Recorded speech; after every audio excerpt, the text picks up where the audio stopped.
This is Where We Live on Connecticut Public Radio. I'm Lucy Nalpathanchel. How many hours do you spend in front of a screen? Zoom, WebEx, Microsoft Teams, they dominate many workplaces today. But long before the pandemic, communication at work had shifted to emails, apps like Slack, even text messages. But did any of us learn how to communicate online? Today, Where We Live, we talk about digital body language, and we want to hear from you. Does thanks, period, translate differently to you than thanks, exclamation point? Do emojis belong in a work email? You can join us, 888-720-9677. That's 888-720-WNPR. You can find us on Facebook and Twitter at Where We Live. Joining us on Zoom is Erica Dhawan, author of Digital Body Language, How to Build Trust and Connection No Matter the Distance. Erica, welcome to the show. Thank you so much for having me here, Lucy. When we were thinking about doing this show, we were talking about how so much of our lives is online, but we really haven't learned the skills. We've just been adapting as we go along. So it's interesting to think about a guidebook for all of us on how to communicate online. So Erica, this should be a really interesting hour, but I wanted to learn a little bit about you personally. When we think about digital body language, the first thing that comes to mind, of course, is how we pick up cues when we're in person. And so when did you start noticing body language? Lucy, I grew up as a shy and introverted girl in Pittsburgh, Pennsylvania. My parents were Indian immigrants, which meant that at home we spoke Hindi. So at school, I had accented English and often really struggled to find my voice and got teased. I remember, because I was so shy, I developed an ability to really decipher and observe others through their body language. I would study how the popular girls had their heads high, their shoulders back. The cool kids were slouching during school assemblies. And it really taught me, as an immigrant myself, that it's not just what we say, it's about how we say it. At home, I would watch Bollywood movies, not knowing Hindi very well, but studying the actors and actresses' faces and knowing exactly what the storyline was. Fast forward 30 years, I became an expert on body language and communication. But about 5 years ago, I started to see the same questions from leaders, team members. Why is there so much misunderstanding at work? How do we better connect with different ages and working styles? And what I realized was that there was no rule book for the body of our language in a digital world. Just like I was an immigrant to traditional body language as a kid, today we are all immigrants to the world of digital body language. That's an interesting perspective. I know my parents used to watch Bollywood movies too, but I never could get into them, Erica. But you said that you heard from people that are in companies about struggling with online communication. So can you talk a little bit further about that? What clients told you about what they noticed about team members and how they communicated? I'll give you an example from one of my clients. He sent a message to his boss, Tom, that said, "Do you want to speak on Wednesday or Thursday?" And Tom's response was yes.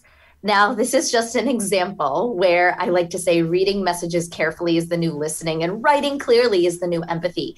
I ran a study of about 2,000 office workers as I researched for my book, Digital Body Language, and found that the average employee is wasting up to 4 hours per week on poor, unclear, and confusing digital communication. In our virtual messages, we are not always tone deaf. We are tone deaf, and we have to take the time to bring a sense of nuance and emotional connection back to our messages. So going back to the one-word response, we've all gotten those emails before. Do you think that people do that because we are just inundated with emails all day and other messages, and that's in our own way, we think, well, if we're brief and to the point, that we can, get through our inboxes. Is that part of the problem, like just figuring out time management? One of the biggest challenges we face in digital communication, different from traditional face-to-face communication, is we feel rushed to respond. Sometimes we feel we're rewarded if we're the quickest to respond to an email, the first one to jump in on a Zoom call, versus prioritizing thoughtfulness over hastiness.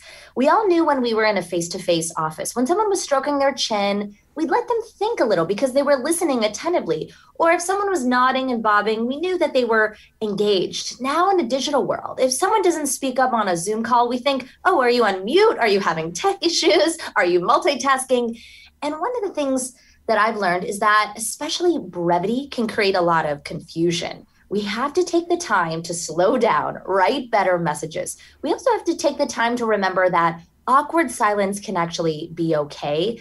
Actually, sending questions in advance, saying, I'd like everyone to think about this for a few minutes, and then speak up can allow us to move from hastiness or groupthink to actual true thoughtfulness today.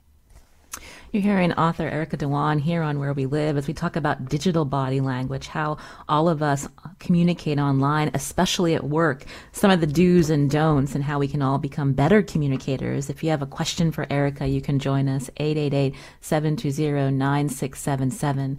That's 888-720-WNPR, or you can find us on Facebook and Twitter at Where We Live. You mentioned tone, so let's talk more about tone, Erica. We've all gotten messages like we need to talk with a period at the end, or what does that mean in all caps with multiple question marks. And we may not always feel the same when we read the tone of those messages. We need to talk period in a text message. For some can feel like a simple meeting request. For others, it can feel anxiety producing. Maybe I'm about to get fired. Another one, what does this mean in all caps with multiple question marks? For some, this could be a bit friendly. For others, it could feel accusatory with those multiple question marks, or like shouting with all caps. In today's world, tone can easily be misread. In fact, one study showed that we are likely to misinterpret the tone in emails up to 50% of the time. And it's equivalent for not only colleagues that we don't know well, but even with our families and friends. So when it comes to battling these challenges of tone in our digital messages, what I recognized is that we have to realize we are answering two other questions when we are reading tone of others, and we are sending a tone in our messages. The first is, who has more or less power here? If we have more power, it's easy for tone-less messages to be misinterpreted. And if we have less power, being thoughtful in our tone to show respect can be very important. The second question is, how much do we trust each other? Are we longtime friends where an individual won't read into a brief message, they'll just think we're typing fast because we're busy? Or is there low trust where someone could misread a brief, low context message as perhaps passive aggressiveness or frustration? I wanted to hone in on that statistic you shared, that we misinterpret half of our emails. That's not good. How do we ever get anything done, Erica? In many ways, I like to say it's always about knowing when to use each digital channel and when to switch the channel. I like to say a phone call is worth 1,000 emails, and simply asking ourselves, are we using the right medium? Are we using the right tone? Is it clear what the other recipient needs from our message? If we don't take the time to be thoughtful about it, we can quickly rush and create a lot of misunderstanding. That's a good tip, using the right medium. I wanted to get back to a question I asked earlier because Ellen from West Hartford, she called in. She couldn't stay on the phone, but we were talking about short responses and work emails. Ellen writes, should people who write for a living be expected to provide better written exchanges than others? And she's concerned about inappropriately short responses in work emails. So how about answer the first question first? People who write for a living, are they expected to better provide written exchanges than others, Erica? In many ways, I talked to many professional writers in my research for this book, and I found that many of them are appalled by the new digital body language culture. In fact, in 2015, the Oxford English Dictionary named the tears with joy emoji as the word of the year. Imagine how insulted maybe thoughtful writers were around that. I think when it comes to, if you were a professional writer, remember that in today's world, we don't walk the talk, we don't talk the talk, we write the talk. And in many ways, our messages are not just about using the beauty of elements of style, which I'm a big fan of and was written years ago, but is also based on the fact that our messages are visual. People read emails like they read websites from top down. Do you have a clear to the point subject line? Did you use bold and underlined headings to get to the point quickly? Are your text messages clear and also short enough where people actually want to read them? And if we reframe that, we are not just writers today, we are visual writers. We can actually understand that how much digital body language actually matters, and that it's not just about the words we use, it's how we organize them on the page. We were talking about tone, and when we heard you mention punctuation, I got a Facebook message from a listener who wrote, "I really hope you're going to talk about people who use multiple punctuation marks, particularly question marks after a statement in all caps." This person goes on to say, "Why does that drive me nuts?" So you have a different opinion of punctuation, so using exclamation. So can you explain that? I've studied question marks to start, and I think that this is one of them that caused me in my life a lot of anxiety. So I'm so excited to talk about it today. In many ways, the question mark can signal interrogation. It can signal interest. It can also signal frustration. It's kind of like the equivalent of cocking our heads to one side or narrowing our eyes. Generally, my rule of thumb is one question mark is a simple question. But what if you have 3 question marks or maybe 5 question marks, multiple question marks, like "Are you at your desk?" with multiple question marks? For some can signal urgency or impatience, and others it can signal panic. So if we think about that one, if your friend texts you, "Are you at your desk?" with 1 question mark, you may think nothing of it. They just want to come by and say hello. But if the text reads, "Are you at your desk?" with 5 question marks, your stomach might drop. You might start to get anxious. My general rule of thumb here is to not get emotionally hijacked. If you get multiple question marks from others, stay in the place of reason, assume good intent. Maybe it was more friendly than panic. And also be thoughtful of how you use question marks. 1 may mean an honest question. 2 to 3 may mean confusion or frustration. If you get to 4 or 5, this might be a bit more of anger, and you may want to switch the virtual medium and pick up the phone. And what about when we think about punctuation, the exclamation mark versus the period? What's appropriate, Erica? So in many ways, the exclamation mark has taken on an entire new form, and it's a completely different form than the period. So let's start with the exclamation mark. I like to say the exclamation mark is the new signal of either urgency, excitement, or even shouting. And it often depends on the channel you use. In a text message, it may feel more like excitement and shouting. In an email, it may feel a bit more like urgency. One of the things that's interesting when it comes to exclamation marks is that they can be interpreted differently based on gender.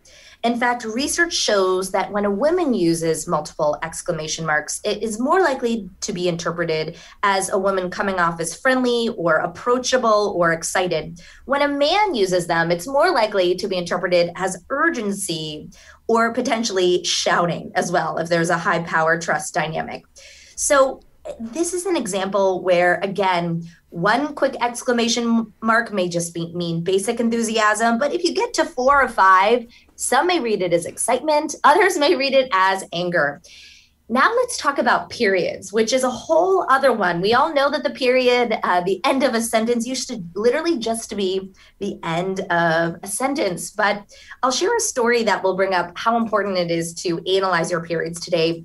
One CEO of a team, her name is Aria. She was engaging on the Slack channel of her team, and she was responding to a quick question that her team members had asked her on the Slack channel. And she responded with an okay with a period at the end. She thought there was no problem, but later that day, her assistant messaged her and said that her colleagues found Aria's period at the end of her message absolutely chilling.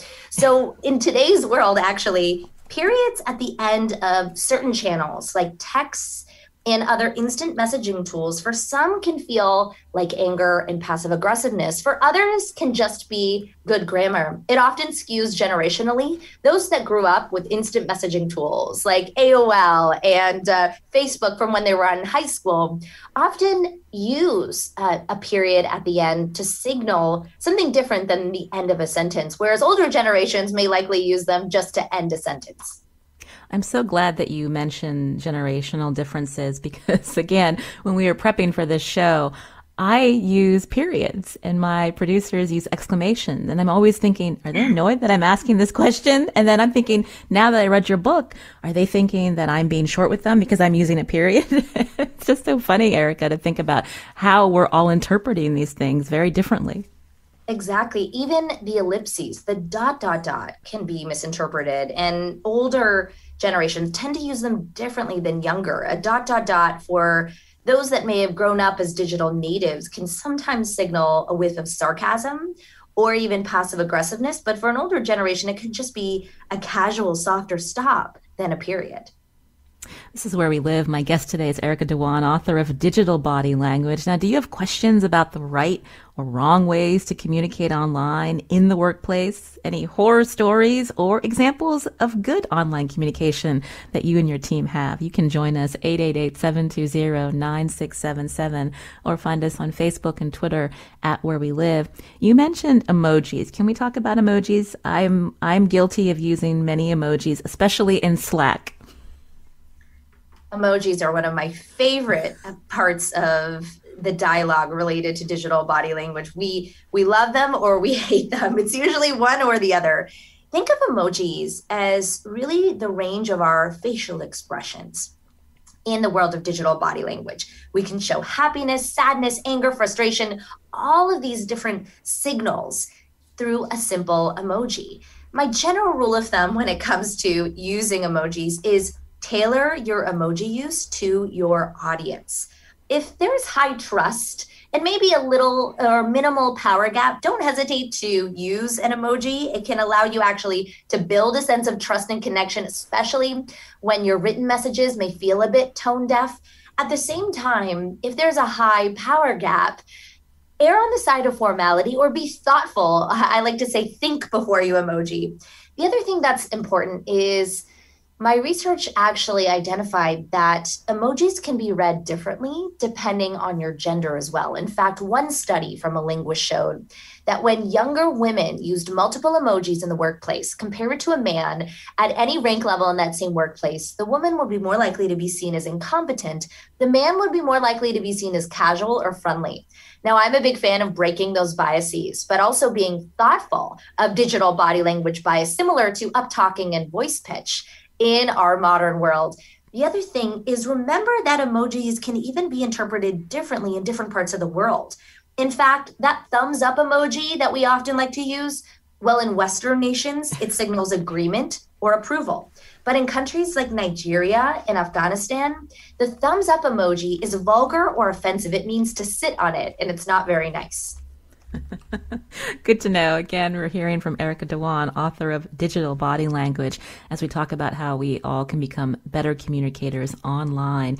You can join our conversation 888-720-9677 or find us on Facebook and Twitter at Where We Live. You also provide some examples, maybe not necessarily in the workplace, but when you use emojis, they can actually get you into trouble. I think you're talking about a landlord. Yes, that's right. So, if we think about emojis as just this simple punctuation mark, yes, it is. But we have to remember, when is a smiley face just a smiley face? And when is it something else entirely, perhaps even a binding future commitment? One story that I found in my research was about an Israeli landlord named Yaniv Dhawan. He got a series of smiley texts from two prospective renters, and he was convinced he had found the ideal tenants. They were positive, enthusiastic. They shared 3 emojis, a smiley face, a bottle of champagne, a couple waltzing, showcasing their interest in the apartment.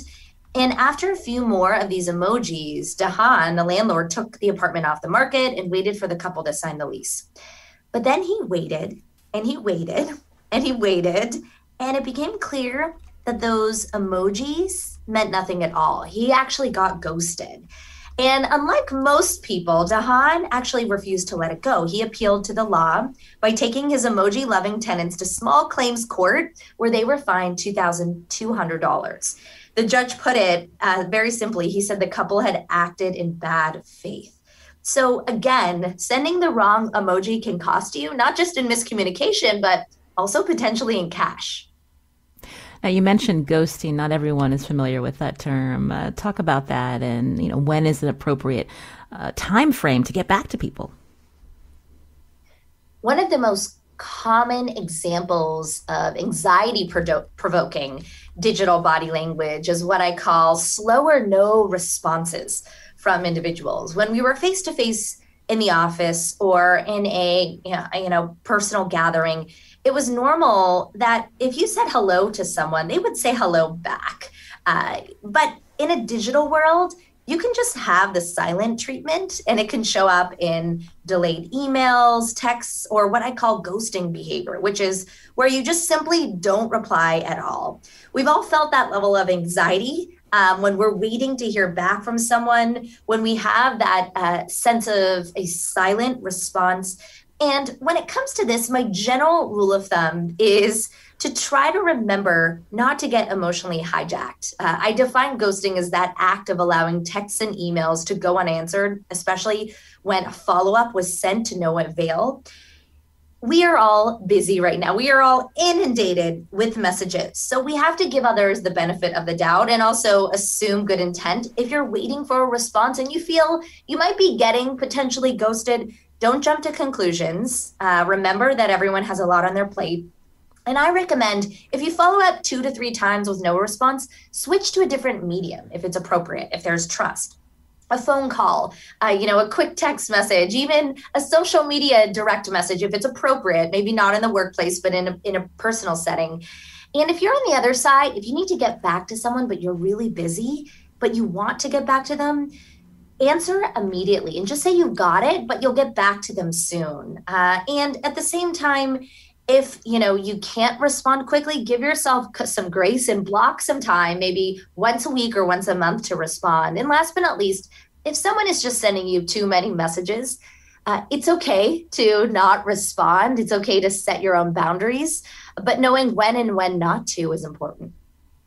The Where We Live team has been getting ghosted by the governor's office. We've been trying to get the governor back on our show, and we've tried emails, text messages, even phone calls. So we'll keep trying, Erica. We'll switch up the medium, and Twitter hopefully DMs or Instagram DMs. I found that is actually working for me. That's a good one. We'll try that. Again, you're hearing Erica Dhawan, author of Digital Body Language, How to Build Trust and Connection No Matter the Distance. As we learn about online communication, we'd love to hear from you. Again, the number 888-720-9677, or find us on Facebook and Twitter at Where We Live.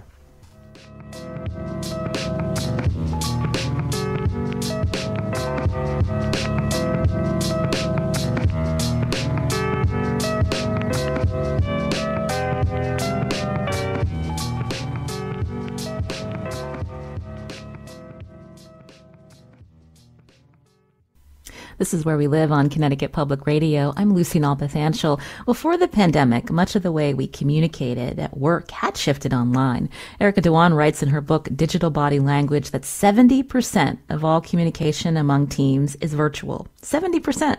And the average person sends about 30 emails a day, but fields 3 times that amount. How effective is all that online communication? Erica is my guest today as we talk about the ways we can learn to better understand each other in this virtual world. We were talking about emails earlier in the show, Erica, but I know there are 5 phrases that people may not realize are passive aggressive. Can you go through those with us? Absolutely. We all know what the feeling was of getting a passive aggressive message, whether it was anxiety provoking or caused you to react in maybe a negative way. I want to introduce you to 5 key messages where you may actually be being ambiguous, but others may interpret it as passive aggressiveness. The first one is per my last email. Now, for some, that's just how they write and what they learned in business school. But for others, it can be misread as, you didn't really read what I wrote, pay attention next time. Another one is for future reference. Now, again, this could just be something you've always used or that you mirror from another colleague. But for others, especially when there's a high trust gap, others may read it as, let me correct your blatant mistake. The third one is bumping this to the top of your inbox. We've all seen that before, sent it or read it. Again, it could just be a friendly reminder, but for others, it could be interpreted as, you're my boss, and this is the third time I've asked you. You need to get this done. The fourth one is, just to be sure we're on the same page. We've all heard and seen that one before. When it comes to reading into passive aggressiveness in that phrase, I like to say it's often read as, I'm going to cover myself here and make sure I can always refer to this email if you do something wrong. And last but not least, the fifth one that I have to be honest, I'm guilty of using this one, but I am conscious even more than ever that it can be read passive aggressively, is going forward. For some, that's just a quick reminder. For others, it's a do not ever do that again. Those are the 5 most common passive aggressive feelings behind common phrases. You can join us, 888-720-9677, if you have questions about effective ways to communicate at work online. When I was listening to you talk about those 5 phrases, I think to the fact that many managers use that kind of language. And so in your experience working with different companies, are managers receptive to learning that these messages are passive aggressive and there's better ways to communicate, Erica? One of the things I think is so important to have a conversation around, especially with managers, is that their power levels impact how their teams read their messages. Again, if someone writes per my last email and they're a colleague or even a junior report, it may not be read the same way as it was coming from a boss. So when it comes to managers, I recommend that managers always truly think before they type, understand that brevity can create confusion and their power levels can often cause others to misinterpret their messages. I'll never forget a leader of a team who sent a no subject calendar invitation to her teammate for a meeting the next morning. Her teammate thought he was about to get fired. He didn't sleep all night because there was no subject line, but she didn't realize that her lack of context created confusion. Another example is a leader of a team who was giving feedback on a Zoom call and said something of the like of, let's iterate on this topic a bit more. What she really meant was, let's add 2 more bullet points. Her team comes back with 10 new slides, probably spent 40 hours on it. But in many ways, imagine how demotivated they felt when it turned into 2 bullet points again. These are just some examples, but for all managers, I think remembering that your messages can be misinterpreted, that you should really focus on being ultra clear, and also knowing when to switch the channel is incredibly important. So when there are these instances of miscommunication and there might be hurt feelings, again, we're not seeing a lot of our coworkers these days. It's mostly on, Zoom or chatting on Slack. And so how do you recommend that coworkers reach out and deal with those hurt feelings, Erica? I think the first step, even before you know that there's hurt feelings, is don't assume others are okay if they're just not responding to you. If you send a message off, we don't have those cues. When we were face-to-face, we knew if someone was on the verge of tears and how to react versus extremely excited or happy. And I think that in many ways, what was implicit in our traditional body language has to be explicit in our digital body language now. Truly asking our teams, how are you feeling about the work? How are you feeling about how we're working together? What does success look like for you? What's been a win of this week? What's been a challenge for you this week? Is there anything I can do to support you? Even just letting people know they did a great job. In the past, a team member would stay up all night and, give the leader the deliverable in the morning, and the leader would smile and show their gratitude in their face. Now, that team member may get a K period or a THX period email from that leader and not feel that same sense of respect, acknowledgement, and thoughtfulness. And so again, remembering to show radical recognition, to be careful are, again, not just simple things, not table stakes. They are requirements in our marketplace today. You mentioned that the abbreviated thanks doesn't come across very well. And so what are some other ways to show respect and gratitude online, Erica? I'm a big culprit. I've used the THX emails intended to communicate, I really appreciate your hard work, but they are usually just interpreted as dismissive, an acknowledgement that that I got someone's email. When it comes to radically recognizing others, be creative, but also be authentic. I've seen teams have appreciation awards, start a meeting by giving shout outs to other team members, having a specific section of their meeting to give credit where it's due. I've seen town halls where they're acknowledging individuals that have been sources of hope and positivity through the pandemic. I've also seen, leaders send video messages to team members so that they can show their body cues visually to their team members of how much they appreciate work. Sometimes even just CCing your entire team on the work to a client, when they did all the work but are usually excluded from it, giving credit where it's due, are things that make people feel recognized. So remember that valuing others is visibly valuing them, and what was implicit before has to be explicit today.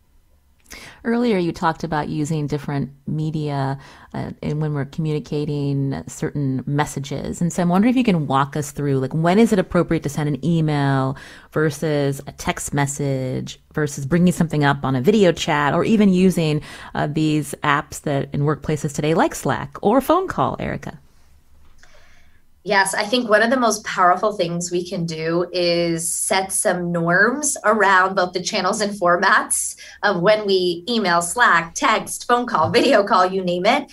And I think I would say that we don't always have to stick to the same communication medium for everything, but it's about the nuance of choosing the right one for the message. And what I do is I teach clients that there are 3 factors you have to think about when it comes to choosing the right channel.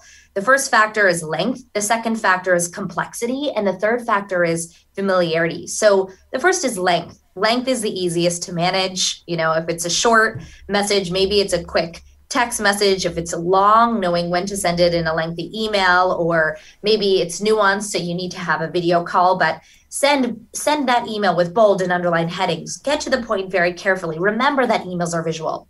The second factor is complexity. Now, the general rule of thumb here is bigger, broader ideas require more nuanced engagement.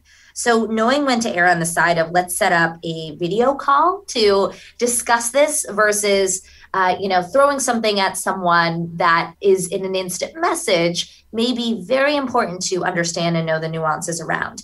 The third factor to think about when deciding the channel is familiarity. And familiarity refers not only to our relationship with the recipient, but also to the content of what we're saying. So thinking about who is your audience. Is this someone you have a close relationship with? Maybe calling out of the blue or sending a quick IM message is completely appropriate. But if it's a business relationship with someone you've never met before, maybe you're working with their assistant to get on their calendar, actually being thoughtful about nuances like the subject line.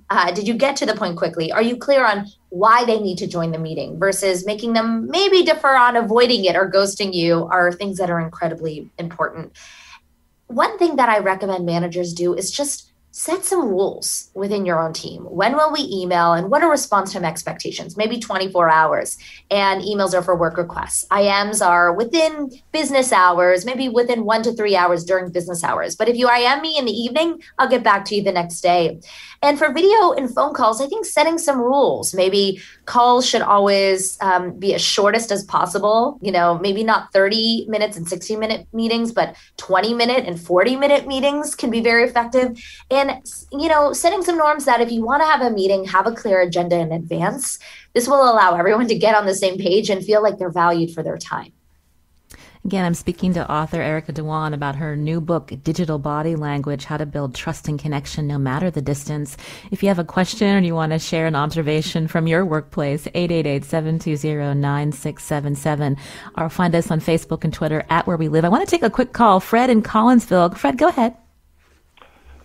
Yes, good morning. I'm probably a generation or maybe even 2 or 3 older than you guys. So my first comment is to thank your guest for appreciating that there are generational differences here because that's not always recognized. The second thing I wanted to say is I think a lot of people think that they're saving a lot of time with these super short comments, THX or whatever, which, of course, I'm guilty of doing too. But I don't think we really are saving all that much time, and I don't think it takes very much to add just another couple of words of courtesy and, for lack of a better term, I'm going to say social lubrication. So that's my comment.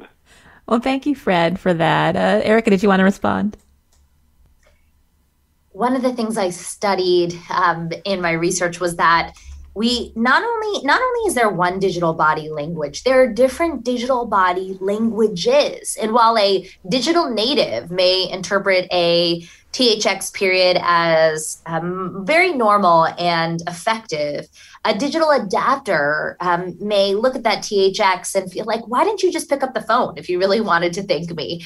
I think in many ways we have to remember that we have different digital body language styles and check our biases of others, not read into messages too much, assume good intent, and remember that we are not all the same. Similar to different regional dialects or cultural accents, we speak digital body language differently.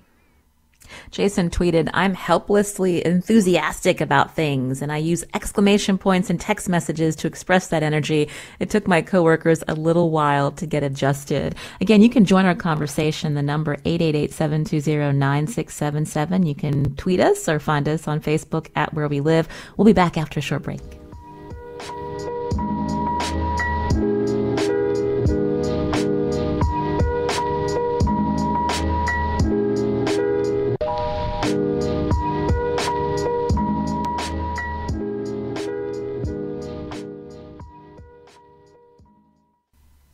This is Where We Live on Connecticut Public Radio. I'm Lucy Nalpathanchel. Coming up tomorrow, how should we view racism?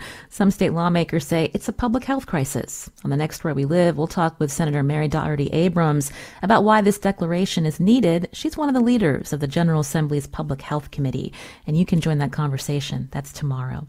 Now today, my guest on Zoom, Erica Dhawan, author of Digital Body Language, How to Build Trust and Connection No Matter the Distance, as we learn how we can learn to communicate better online. Let's talk more about video, Erica, because so much of, I know at our company, it's been dominated. Zoom dominates us. We actually call it Zom. Just to change it up a little. But our Zoom meetings, literally, we've been doing this for, more than a year now. I feel comfortable saying that they really haven't gotten better. We've just been doing them every day. And so I'm wondering if you can give some tips on when people are doing more video meetings, how to have more effective meetings. We all kind of thought that we could go from the office face-to-face meeting to Zoom meetings and it would work perfectly, but it actually is very different. I like to say when we are running Zoom meetings today, we are thinking a bit more, Lucy, like TV or radio show host. So in many ways, you may be perfectly primed to run Zoom meetings. We have to think like MCs, where we're planning and preparing for the meeting in advance, where we're calling on people in different segments to share their expertise and engage, and then really summarizing at the end what happened so that everyone is on the same page. My general rule of thumb, first and foremost, is to have less Zoom meetings and have better Zoom meetings. Zoom fatigue is at an all-time high. It's not natural for us to be looking at our screens all day, let alone our own video of our own self on a screen while we're trying to look at other people. Before video meetings, I generally recommend always send an agenda in advance. If you have questions you want to pose, send them in advance of the meeting. This allows your introverts to actually have time to process ideas before jumping in a meeting. At the beginning of the meeting, start with a few words to set the tone. If people don't know each other, do a quick round of introductions. Share what the agenda is. Let others know what success looks like at the end of the meeting. Let them know how they can engage in the meeting. Maybe say we're going to actively use the the chat tool to share, and then we'll call on people to share as well. And have a meeting note taker who can summarize the insights from the meeting and send it out within 30 minutes of the meeting. I like to say that's the new virtual handshake. It creates that alignment, as well as recording meetings. So if people couldn't join, they can get up to speed. Another thing that I've noticed that is really important is the level of groupthink that can happen in Zoom, or what I like to call Zoom think. So when we were in the office, we could read others' body language, the stroking of a chin, the furrowed brows. If someone was thinking, we knew when to call on someone. It's much harder to read those thumbnails. And so my general rule of thumb here is set some intention around this. Maybe if you pose questions, ask everyone to share in the chat first. This avoids not hearing from extroverts only and allows everyone to share. Then call on people that have the most diverse or different perspectives versus the usual people that are likely to share. Use breakout rooms when effective. And last but not least, always be thoughtful of accessibility issues. If there's different cultures, use Zoom closed captioning or other tools to make sure that everyone is on the same page. Remember that not everyone engages in the same way, but actually the power of calls like Zoom, even though they can be exhausting at first, can be very productive because you may even get more voices with the power of not only verbal communication, but written communication in the chat. Judy's calling in from Stanford. Judy, what did you want to share? Hi. I am a little frustrated with reading people's sentences using exclamation points as enthusiasm when I experience it as yelling, as too much, too emphatic. And I think we need a new punctuation mark to indicate enthusiasm, and we should go back to let the exclamation point be yelling. Okay, Judy, I like that. So, Erica, what would you suggest? What's the new punctuation that might help people like Judy in terms of showing excitement versus shouting? You know, I've seen the rise of GIFs and memes to often show enthusiasm, and even in Apple iPhones. There's lots of different GIFs that are being used to show that level of enthusiasm. But Judy, what I'd recommend is remember that digital body language norms are changing and will evolve. You know, remember when it was acceptable to answer a voicemail within a week? Now, if you don't respond in a few days, people are nervous, or, now it's normal to have an emoji in the workplace. And so I think that these norms will continually evolve. But one thing that you can do is let those that you have high trust with know that sometimes exclamation marks can feel like shouting to you, so that they may be more thoughtful in making sure it doesn't cause you alarm.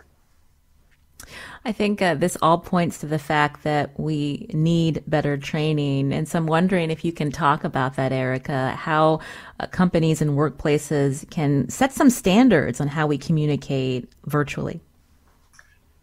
In my book, Digital Body Language, I set out not only to talk about these challenges and the new, I'll call it the digital elements of style, but actually to give a framework for workplaces, communities, schools, large corporations on how they can create a culture of good digital body language. And I introduce 4 key categories that are things that you can assess yourself and your teams on. I actually have a mini assessment that attendees can take, and also, that you can use to think about how to upgrade your own individual body language. The first law is valuing visibly. And valuing visibly is about creating a culture where we're valuing others' schedules, inboxes, and time. Not just saying thank you, but really showing it and how we don't chronically cancel emails or calendar invites, or we read emails carefully. The second law is to communicate carefully. And when it comes to this, I like to go back to what I said earlier. Reading carefully is the new listening, and writing clearly is the new empathy. The third law is what I call collaborate confidently. And confidence today is not just about having gregarious body language. It's simply saying what you'll do and doing what you'll say, following through on your commitments, not making others feel ghosted, not having others chase you down. And last but not least, it's what I call trust totally, which is the fourth law of digital body language. And it's all about how we assume best intent, knowing that there are challenges of digital communication and how important it is to give others the benefit of the doubt and know when to switch the channel. So those are what I call the 4 laws. And leaders and workplaces can really immediately start to build these skills, have conversations, assess their teams. And when we do, I really hope we can create a movement around upgrading our skills in digital body language. I just want to point out, Erica, that you started writing this book before COVID, and now, our lives have adapted so much in this pandemic.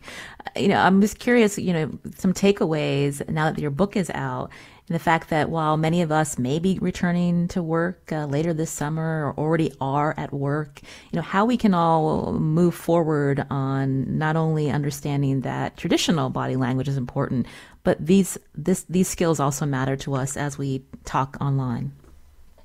One of the things that surprised me that I didn't expect, especially having a 100% digital shift in the last year, is I originally wrote digital body language to help as, an addition to traditional body language. But now I've realized that physical and digital body language are inseparable. And in fact, our digital body language is changing our physical body language. In fact, after spending a year online, I'm seeing teams coming together in hybrid work, and we're more likely to look down at our phones multiple times, missing the lean in or the eye contact. We're looking at video screens in the same room as we're looking at people, changing who we pay attention to and how we orient versus often just listening to those in a room. We also think more in bullet points. We want people to get to the point quickly because we've been reading bullet points and emails for a year. And so, again, I think we are in a new frontier. Digital body language is a skill that will continue to evolve. And what's, I think, most powerful is for all of us to be self-aware of our own signals and the impact it's having on others. I think that's really important to end on, to be self-aware, because even in Zoom meetings, you'll see coworkers that are muted and they're not really paying attention. You can see the flashes on their screen as they're working on other emails or responding to something. And it's like, that's a cue that you're picking up on, right? Oh, yeah. Well, I want to thank Erica Dhawan, author of Digital Body Language, How to Build Trust and Connection No Matter the Distance. This was a really interesting read. I think I'm going to stick with my emojis still within our team, but now that we're all on the same page, I think that'll be okay. Erica, thank you. Thank you so much. Today's show produced by Tess Terrible. Thanks to Matt Dwyer on the phones. Kat Pastor is our technical producer. And as always, we thank you for listening. We'll be back tomorrow.